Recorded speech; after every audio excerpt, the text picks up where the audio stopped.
तर भावांनो, सकाळी उठून मी चाललो होतो जिमसाठी. आज होता आपला 30वा दिवस, त्यामुळे खूप एनर्जी आली होती. आज ना अभि होता, ना श्रेयश होता, ना विकी. तरी पण एकट्याने गाडी काढली आणखी आलो जिममध्ये. आज होता आपला चेस्ट डे, मग त्यासाठी शूज वेअर करून वॉर्मअप केला. आज चेस्टसाठी इन्क्लाइन डंबल प्रेसचे 3 सेट घेतले, त्यानंतर इन्क्लाइन बार्बल प्रेसचे 3 सेट घेतले, आणखी त्यानंतर मशीन प्रेसचे 3 सेट घेतले, आणखी लास्टला मशीन फ्लायचे 3 सेट घेतले.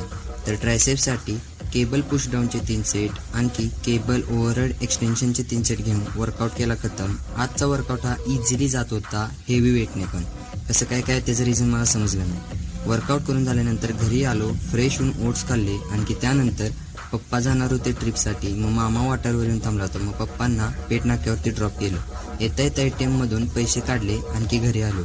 दुपारी परागच्या लग्नाला निघालो होतो. मग परागच्या लग्नामध्ये अभिलाच ऑर्डर होती, ही बघा त्याची पण गाडी घेतली. त्या देवांशला